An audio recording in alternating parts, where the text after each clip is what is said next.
चने के साथ करेंगे। और सुनील जी, आप चने को शायद सबसे बेहतरीन जानते हैं इंडियन मार्केट्स में, जिस तरह की पॉलिसीज है या जिस तरह के प्राइस मूव्स यहाँ पर बनते हुए हम देखते हैं। अब जिस तरह की तेजी हम देख चुके हैं, 7,000 का मार्क काफी लोग मान रहे थे कि हम निकलता हुआ देखेंगे। 72-75 तक की भी बातें अब यहाँ पर एक्चुअली बाजार में हो रही हैं। लेकिन एज ऑफ नाउ जहाँ पर चने के प्राइसेस हैं, ये एमएसपी से कितना ऊपर ऑलरेडी है और यहाँ से और कितनी तेजी की एक्सपेक्टेशन आपको है?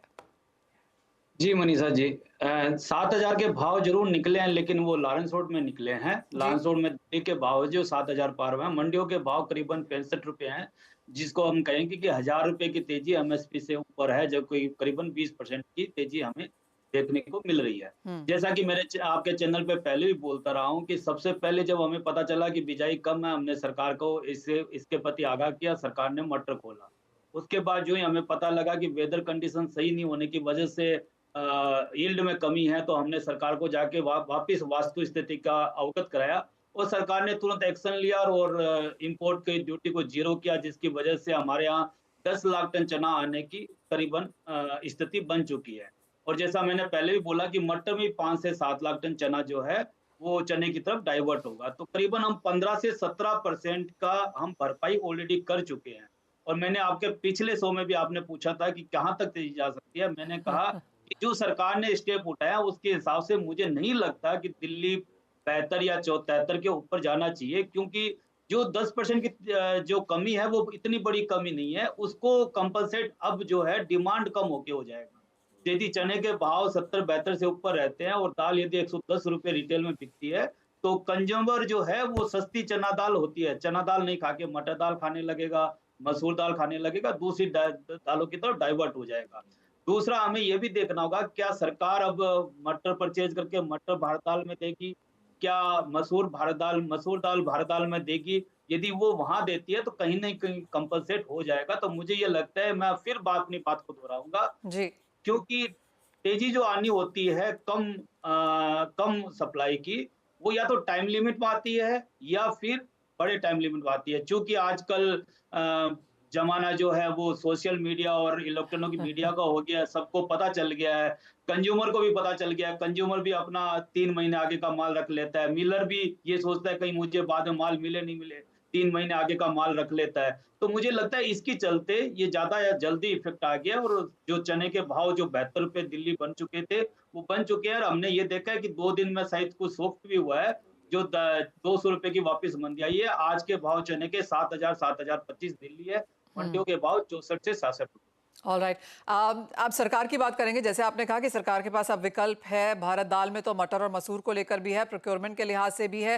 लेकिन जो सरकार की प्रोक्योरमेंट है, जो ओपन मार्केट में उन्होंने खरीदारी की यहाँ पर बात की है, उस नंबर्स को और उस विकल्प को कैसे देखते हैं आप?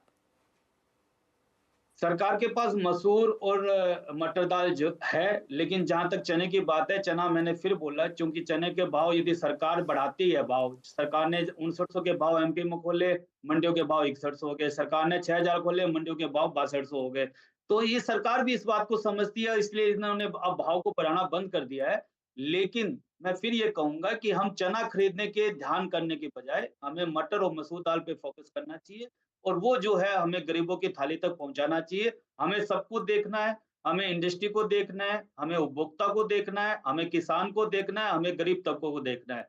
सप्लाई होनी चाहिए, ये व्यापारियों का एक दायित्व है, लेकिन सप्लाई करना व्यापारियों का दायित्व है। प्रोडक्शन यदि कम है तो भाव बढ़ते हैं, उसमें व्यापारी कुछ नहीं कर सकता। तो मैं फिर व्यापारियों को भी अपील करूँगा, मिलर को भी अपील करूँगा, वो बेवजह चने का स्टॉक नहीं करके सप्लाई की तरफ ध्यान दें, सप्लाई को ज़्यादा से ज़्यादा बनाने में, सुगम बनाने में सहयोग दें। ओके। एक फाइनल सवाल अब यहाँ पर सुनील जी, और वो ये है कि सभी सेक्टर्स को ये लग रहा है कि एक बार इलेक्शन खत्म हो जाए, नई सरकार यहाँ पर वापस आ जाए, उसके बाद काफ़ी सारे पॉलिसी चेंजेस हम अक्रॉस सेक्टर यहाँ पर देखेंगे। काफ़ी हद तक पल्सेस वालों को, गेहूं वालों को, चावल, टेक्नोलॉजी वालों को, आईटी, सभी को ये लगता है कि कुछ नया यहाँ पर सुनने को मिलेगा। दालों के सेक्टर को, जहाँ पर एक थोड़ा सा concern through out the year रहा है प्राइसेस को लेकर, अवेलेबिलिटी को लेकर, आपको क्या लगता है अगले महीने हम क्या सुन पाएंगे यहाँ पर पॉलिसी के लिहाज से?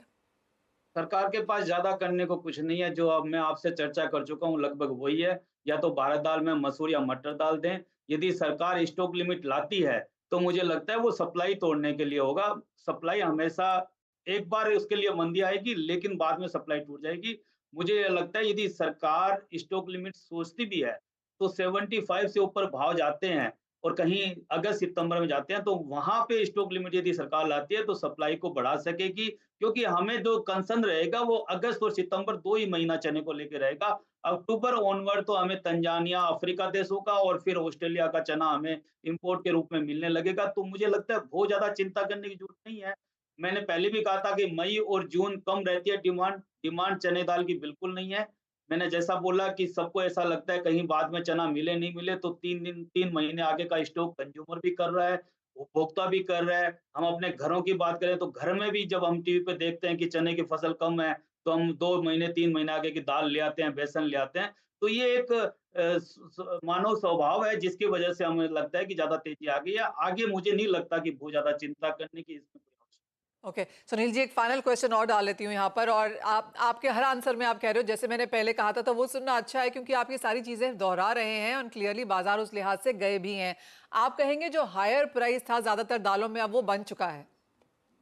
जी, बिल्कुल मैं ये कहूँगा, जहाँ तक तुअर का कहूँगा, मानसून बढ़िया दिखाई दे रहा है। हम्म। यदि अच्छा मानसून हो जाता है, तो मुझे ये लगता है कि 2 महीने बाद हम्म। हमें हमारा किसान जो इतनी तुअर की बिजाई करेगा कि हमें बाद में फरवरी-मार्च में जाके ये लगेगा कि तुअर के भाव जो हैं किसानों को अच्छे कैसे मिले। मैं फिर अपनी बात को दोहराऊँगा और प्रे ओके। करूँगा कि अच्छे मानसून आ जाए, बस हमें एक ही चीज़ की चिंता है कि हमारा वेदर कंडीशन अच्छा रहे। हम्म। बाकी हमारे किसानों पे, हमारे मिलर पे, हमारे व्यापारी पे, हमारे ट्रेडर पे हमें पूरा विश्वास है कि वो अच्छे भाव में सुगम सप्लाई देंगे। ओके, थैंक यू बहुत ज्यादा सुनील जी साथ जुड़ने के लिए और वो सारी चीजें हमारे साथ शेयर भी करने के लिए। तो क्लियरली मॉनसून पर काफी कुछ